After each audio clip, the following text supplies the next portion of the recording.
Hey, Zach Edgar from Jim Schmidt Chevrolet here. Just wanted to get this walk around video over to you, kind of go over some of the options and make sure to point out, anything as far as flaws go on this vehicle for you. So we'll start here on the dash in the information center.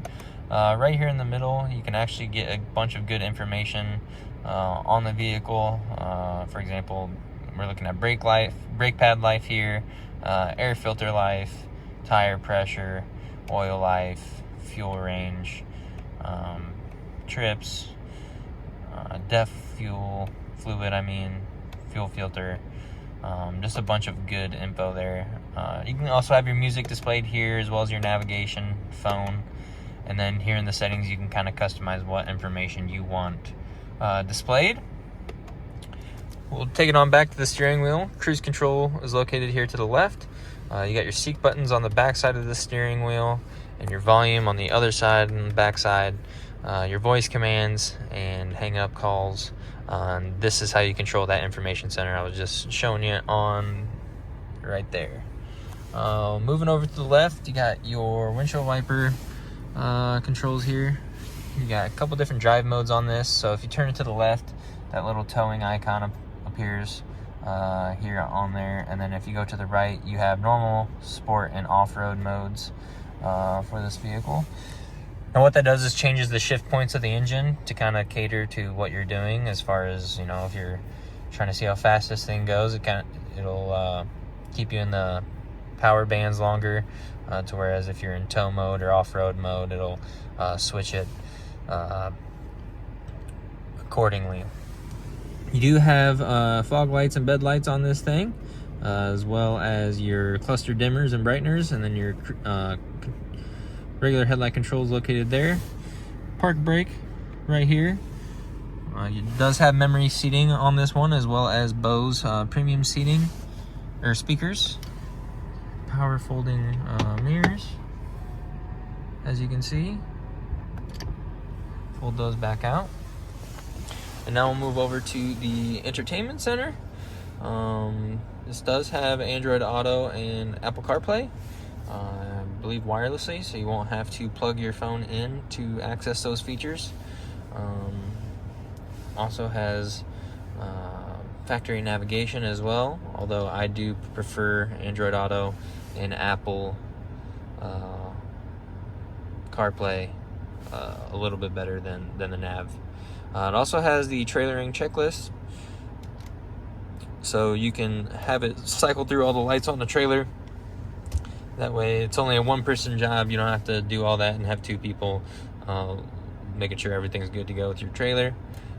This does have a couple of backup camera views. You got your standard view, your hitch guide view, and then your top-down hitch guide view, which allows you to perfectly set up that ball hitch, so you don't have to pull your trailer around too far. Down here we have dual climate controls, so your passenger and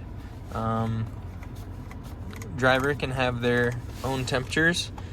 Now if you got these on a couple different temperatures, if you just hit the sync button over here, it'll automatically go back to what the driver has it set at. Heated and ventilated seats on this, and then below that are your hill descent assist, auto stop start cancel button.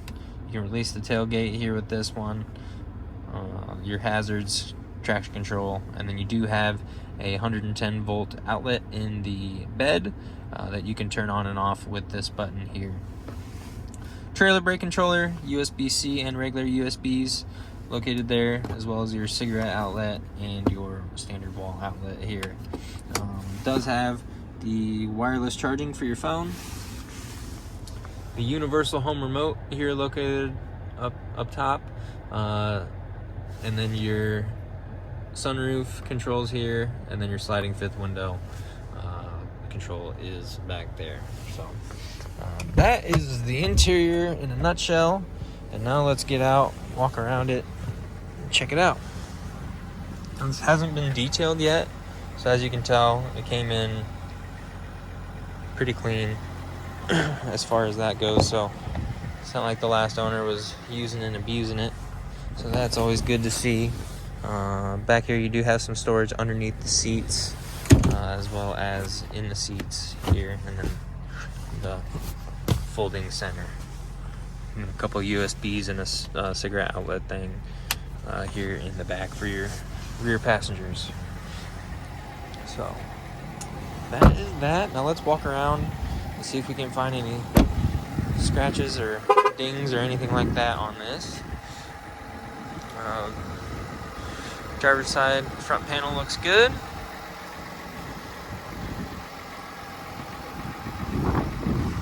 Looks like maybe some that kind of rubs out. Like I said, we haven't detailed it yet, so little things like that should get buffed out by our guys. Not seeing anything here. Thought I saw something. I didn't. That's just some watermarks. Some more watermarks. Maybe some light scratches right here. I don't know if you can see that very well. They're real light.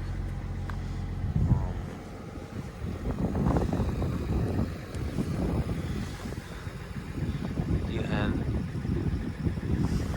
some decent ones here on the passenger side by this fender, but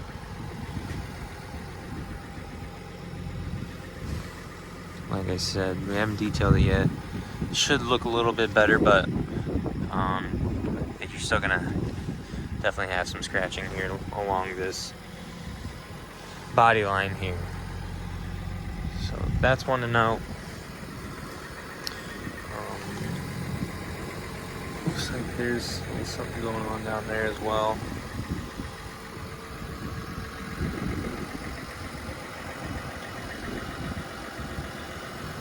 Nothing here to note. This looks good. It's just dirt down there.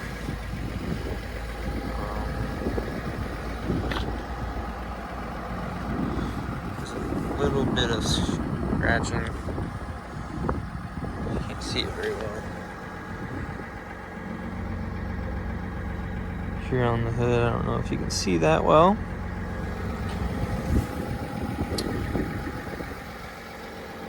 But other than that, truck seems to run great. Those couple scratches are the only thing wrong with it, so let me know what you think. Thank you much.